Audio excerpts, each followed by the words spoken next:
Hey guys, Nocturne here, and welcome to my next Let's Play. We're playing Dynamite Headdy for the Sega Genesis. I figure, why not just play my favorite Genesis game right now and get it out of the way. This is made by Treasure in 1994. Treasure made a lot of really fantastic games in the 16-bit era. And this is one of them. This is one of their best, I feel. I'm going to be doing this is pretty much like a whole Treasure retrospective. I'm not playing their games in order. I'm doing this one first because it's my favorite, but eventually I'm going to play all of them. This is the Japanese version of the game with an English translation provided by MJet. I'll put the link to it in the description over at ROM Hacking. Basically, when they brought the game over to America, they took out all of the story dialogue scenes and made the game a lot harder. So I'm playing this version instead. So you can get the story and also so the game's a bit easier. So this is the opening demo, as the marquee down there on the bottom hopefully describes. Basically, the entire aesthetic of this game is that it's a puppet show being performed by all of these characters. The intro here doesn't have any dialogue, but you can pretty much see what's going on. It's pretty easy to tell. They saw Headdy was rejected, and he's heading towards the incinerator. And all those people down there at the bottom, you'll be seeing who they are eventually. So Headdy gets out, and you're immediately thrust into the first level. Now, it looks like these things would hurt you, but they don't. They're just there for flavor. They don't do anything. This guy in the cape flying around up here, his name is Bino, and he's a janitor, and he's also basically a way to get secret bonus points in this game. This thing right here, it's capturing these people that escaped with us, and all you gotta do is hit it to destroy it, and you get a secret bonus point for doing so. You don't have to destroy it, but I mean, you might as well. So now that this plane that's been flying around is going to attack us, just press all the way up to the front here, and its attacks won't harm you. I'm pretty sure this one that comes close misses as well. Yep. And now you pull back, and we're going to be introduced to the first boss. A character who's going to be a thorn in your side throughout the entire game. There he is. And this is, as the song says, Maruyama. He's basically hired by the Emperor as a bounty hunter, and he's hired to kill you. In the American version, they colored him brown and gave him the pun name Trouble Bruin to make him appear like a bear, I guess. But he's a cat in this one, and his color scheme is a lot different. They also constantly gave him a frowny face. So basically for this fight, he absorbs these energy balls that don't cause any damage to you. He tries to tackle you, and then when he's panting, you hit him, and that's it. And in the American version, these energy balls would hurt you, but in this one they don't. So 2 hits and that's it, he's done. And you get your score tally here. And you can see Headdy has idle animations that focus on his head. Basically his abilities are he jumps and he throws his heads at enemies in order to attack them. He can throw it in all 8 directions.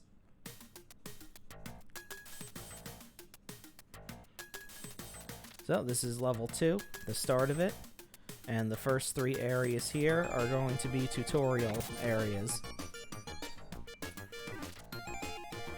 This is Mokun.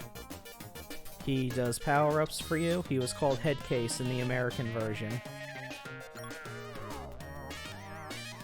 Yep, he's going to assist us by letting us get power-ups from him. Yes, I do.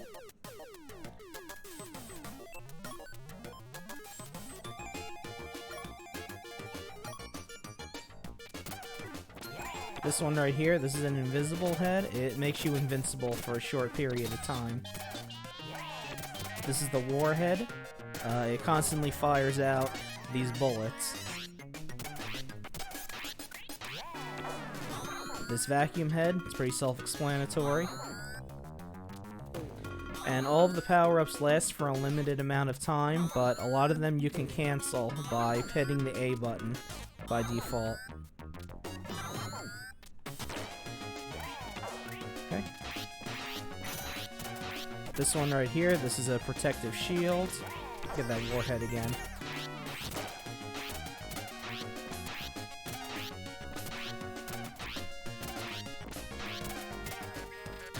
There we go.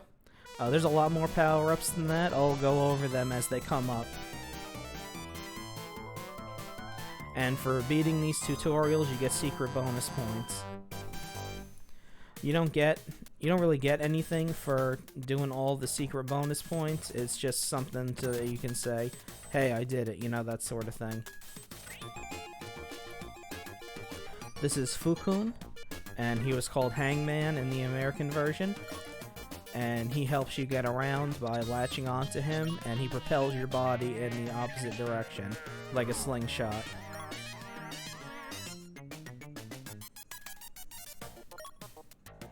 Yep, give it a try.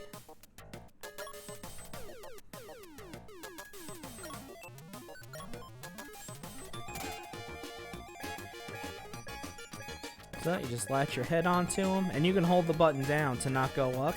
And then as soon as you let it go, that's when it moves you. So remember not to hold the button down when you latch onto him, unless you're in an area where you need to not be thrown up right away.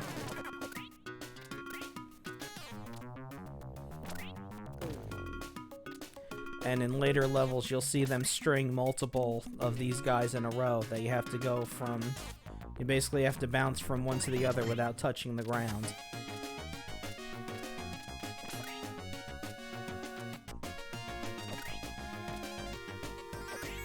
And also be mindful that if you hit him from a diagonal, he's going to throw you in the opposite direction diagonally.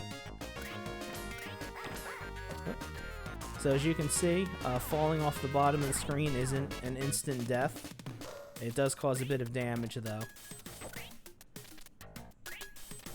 We'll go here. And right here, this is where they start stringing multiple ones together. So just go to there. This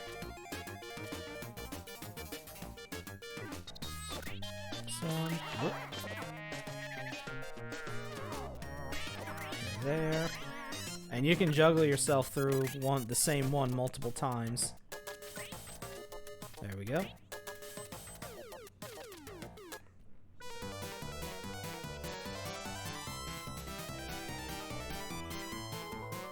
So after that ominous little warning, you get a secret bonus point. And now for the last one. This is Yakun. He was called Bo in the American version. And all he does is point out boss weak points and say the word target. You're about to experience the phenomenon where if you hear a word over and over again, it stops sounding like a word.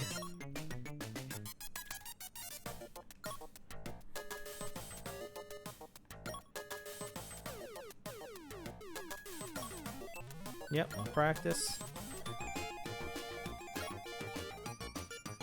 There we go. So he points to it and you hit it with your head. And the pattern is different each time you play. And he starts to speed up eventually. You're timed on this one. You can lose it by running out of time. So I'm going to try to do it. because he gets really fast towards the end. And these little guys in these pods do go away eventually.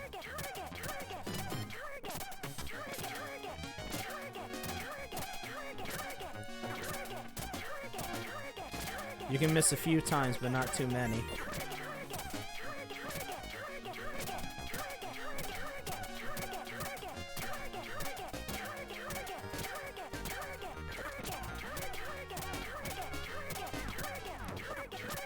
The diagonals are difficult.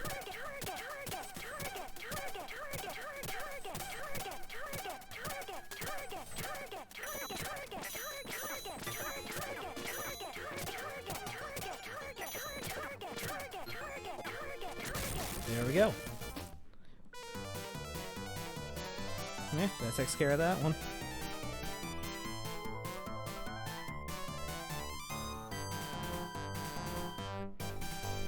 Okay, and now with the tutorials out of the way, we're going to go into the first actual level of the game. In the American version, all of the level names were film puns. But since this is the Japanese version, it's just regular names for stuff. If you go down here, you can hit this observation tower, and if you knock the guy off of it, you get a secret bonus point for that. And the other way to destroy that tower is to hit that.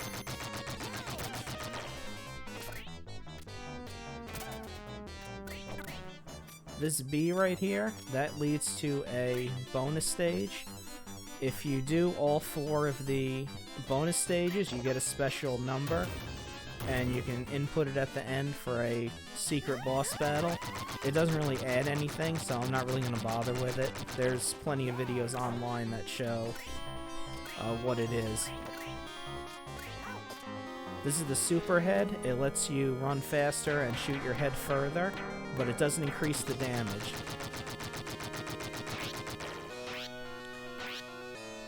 Since this is a treasure game, there's a lot of bosses. For this one, it just jumps up and down and tries to pull you in, and then if it makes it to the other side, it starts pushing you back. So you can make pretty short work of it. Just kill those 2, and you get 2 more secret bonus points.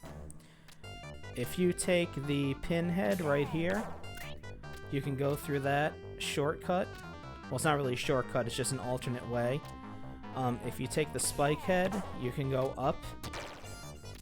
And this head right here, this puts you to sleep. This is the only way to heal. It heals you up to full, usually. The only other way to heal would be to completely finish a level. So we come up here, and there's another boss up here.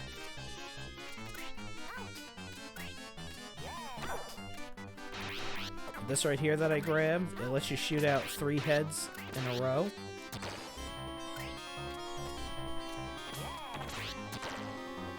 And now that all the body parts are gone, I can hit its head right there for damage. This is the ticker head. It stops time. It's very useful, as you can see. And I got a secret bonus point for that. So now I just head in here, and this is our first Keymaster. But before that, we have to deal with Maruyama. And his whole deal is that he can remove his head and attach it to different machines and power them through that. And he basically shows up in every level. But we don't fight him this time, because here's the actual boss.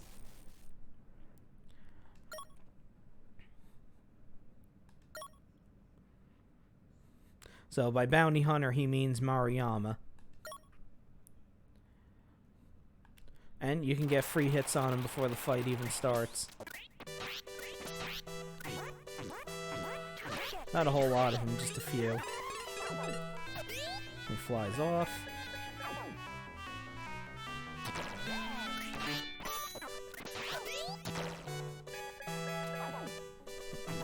bounce up and down. Now there's one more secret bonus point left.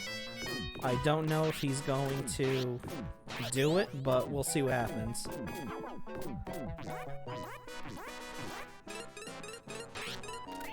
Let's see what he does for this next one. Nope, it's another bomb. I'll let it go one more cycle. And then if he doesn't do the thing to do the secret bonus point, I'll just finish him off. Well, let's see. There it is. There we go. That's all of them.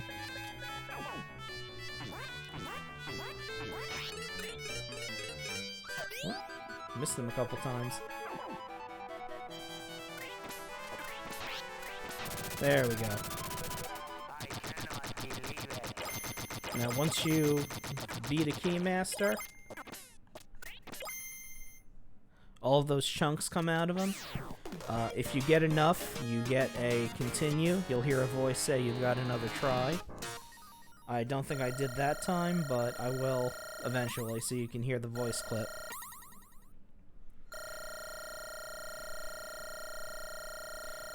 So that's the first major Keymaster down. And if you wonder what we're going to do with this key, don't worry about it, because someone comes to take it. This is Fingy, since she throws her hands. Her name was Heather in the US version. And basically, she takes the key away, and she's very mysterious. Okay, so that's the that's up to level 3. I'm going to stop the episode here. Another change in the Japanese to US version. In the US version, after you beat a boss and Heady's throwing his head up in the air, they added an applause sound effect. And on the green spotlight, they put a big H on it in the US version, which they didn't do here. So, this is my favorite game. I'll talk more about it in the coming parts. And I hope you enjoy watching it. Have a good night.